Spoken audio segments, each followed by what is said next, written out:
غریب و ناتوا ہے، اور جب ناتوا ہے اس نے پیسہ مانگا، اگر تم یہ پیسے نہیں دو گے آج میرے بچے بھوکے رہ جائیں گے، آج میرے بچے بھوک سے تڑپ جائیں گے، کیونکہ اسی کی وجہ سے تو میں گزر بسر کیا کرتا ہوں۔ اللہ پر اتنا کہنا تھا، اس نے اپنے حکومت کے زور پر، اپنی طاقت کے زور پر مچھلی کو چھین لیا۔ چھیننا ہی تھا کہ مچھلی کی زبان، مچھلی نے اس کے ہاتھ میں کاٹ لیا۔ اللہ پر جب کاٹنا تھا وہ درد کی شدت میں مچھلی لے کر گھر تو پہنچ گیا، اور جب پہنچا اپنی بیوی سے کہا کہ مچھلی کو پکاؤ، لیکن معاملات یہ تھا درد کم نہیں ہو رہا تھا، جس انگلی میں کاٹا تھا اس انگلی کا درد کم نہیں ہو رہا تھا۔ رات بھر بے قراری میں تڑپتا رہا، رات بھر بستر میں آرام نہیں ملا۔ صبح کا وقت ہو چکا، حکیم کے پاس گیا، ڈاکٹر کے پاس گیا۔ ڈاکٹر نے کہا معاملات جب دیکھا، کہا ایک ہی صورت میں اس کا علاج ہے کہ تمہاری انگلی کو کاٹنی پڑے گی۔ اللہ کو کہا ٹھیک ہے، درد تو کم ہو جائے گا، ہاں درد کم ہو جائے گا۔ انگلی کو کاٹ دیا گیا۔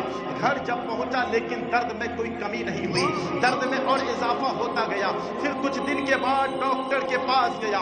جب ڈاکٹر کے پاس گیا تو ڈاکٹر نے کہا کہ اللہ پر معاملات اتنا بڑھ چکا ہے، اتنا خطرناک زہر اس کا ہے کہ ہاتھ بھی کاٹنی پڑے گی۔ کہا ٹھیک ہے ہاتھ کو کاٹ دو۔ ہاتھ کو کاٹ دیا گیا مگر زہر کا اثر کم نہیں ہوا۔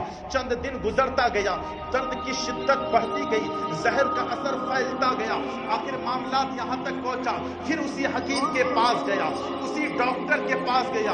ڈاکٹر نے کہا کہ زہر اتنا پھیل چکا ہے کہ پورا بازو کاٹنا پڑے گا۔ بازو کو کاٹ دیا گیا۔ اللہ پر اب بغیر بازو کا انسان ہے۔ پھر زہر کا اثر کم نہیں ہوا، اور جب کم نہیں ہوا حکیم کے پاس، حکیم کا زہر تو پورے جسم میں پھیلتا جا رہا ہے۔ اللہ اکبر، کسی معروف قریب میں گھر تھا، اللہ اکبر وہ اللہ والا تھا۔ اس نے کہا تیرے ساتھ معاملات کیا ہوا؟ کہ معاملات یہ تھا کہ فنا فنا کام میرے سے ہو گیا۔ کہا کہ اگر چاہتے ہو کہ یہ ٹھیک ہو جائے تم روز حکیم اور ڈاکٹر کے پاس جاؤ گے، یہ ختم ہونے والا نہیں ہے۔ اگر اس کی تلافی چاہتے ہو، اگر اس درد سے چھٹکارا چاہتے ہو تو جس سے چھین کے لایا تھا اسی کی بارگاہ میں چلا جا، جس سے چھین کے لایا تھا اسی کی بارگاہ میں چلا جا۔ اللہ پر یہ جب گیا ہے تو شہر کو وہ چھوڑ کر چلا گیا ہے۔ اس کو تلاش کرتے کرتے شہر کے بدر پھرتا رہا، ادھر ادھر ڈھونڈتا رہا۔ جب فنا کسی مقام پر ملا ہے قدموں پہ گر گیا، کہا حضور مجھے گناہوں کو معاف فرما دیجئے، میرے خطاؤں کو معاف فرما دیجئے۔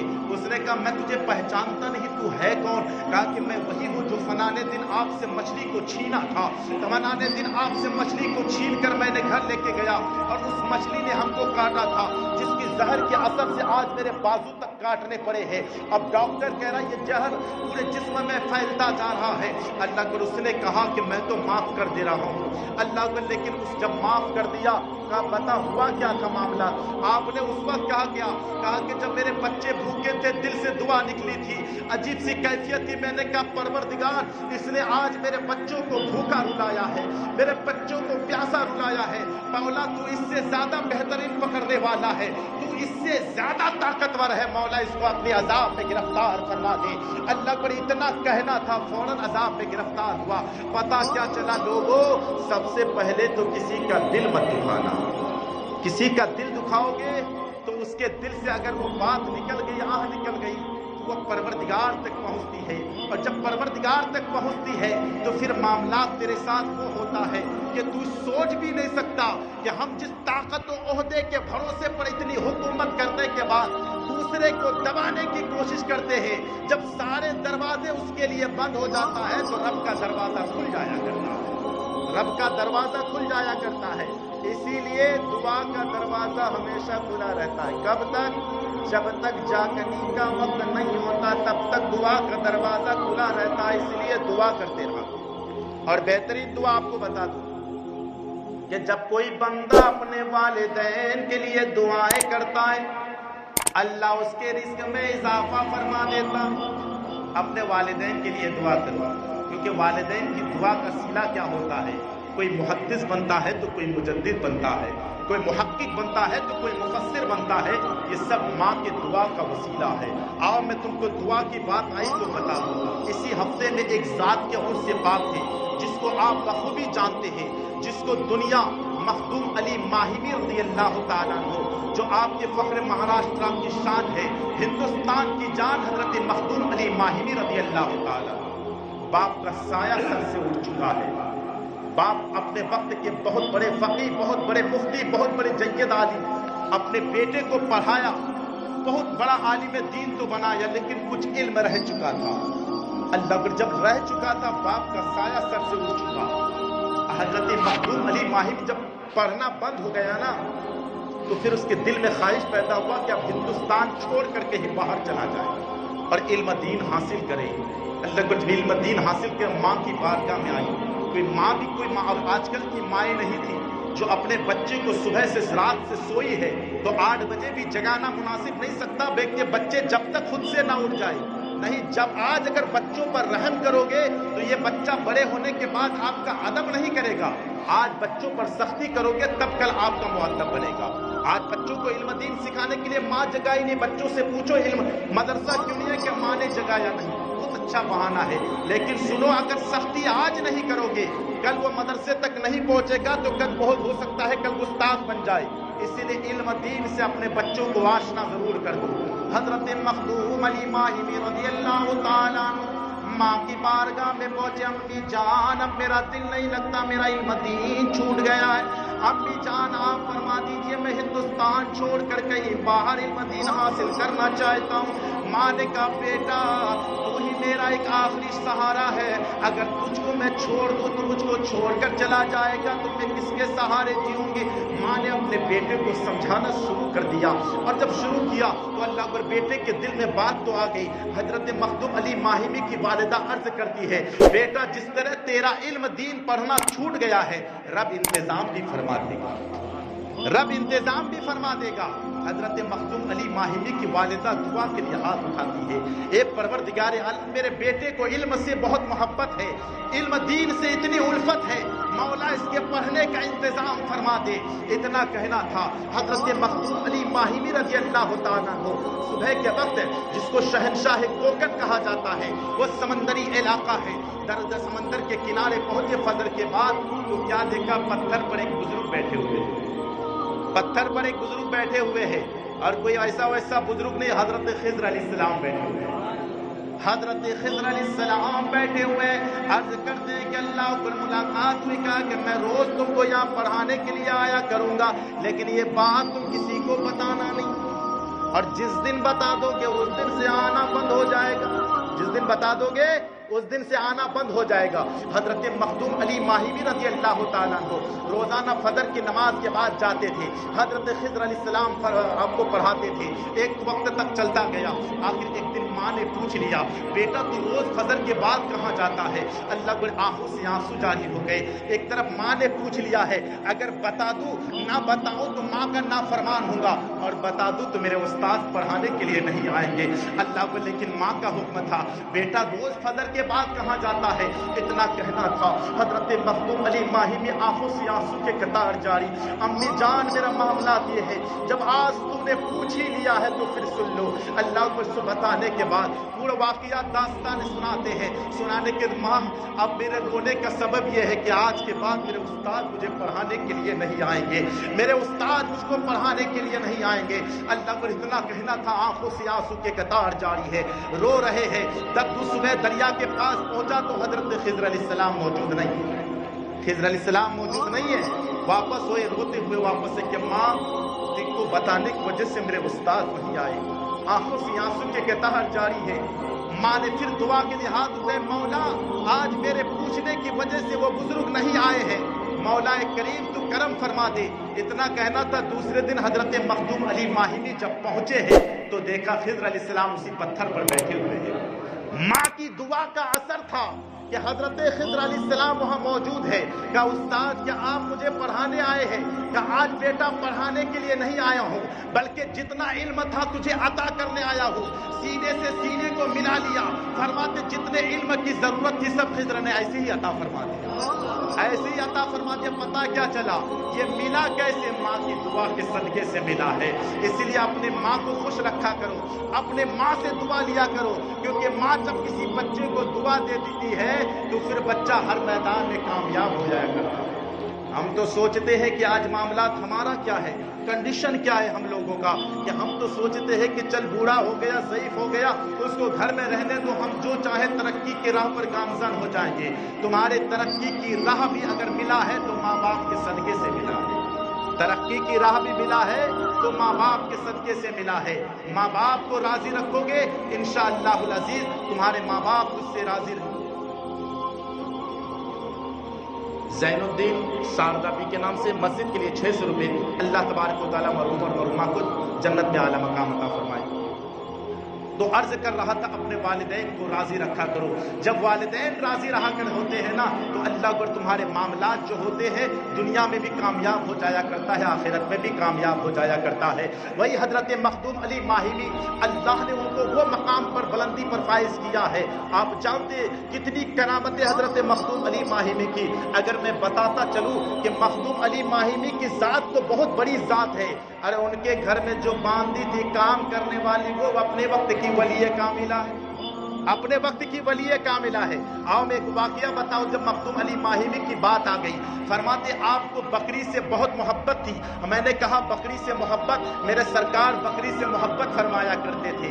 سرکار خود حضرت حلیمہ سعدیہ کی بکریوں کو چرایا کرتے تھے، خود چراگاہ جاتے تھے، بکریوں سے محبت کیا کرتے تھے۔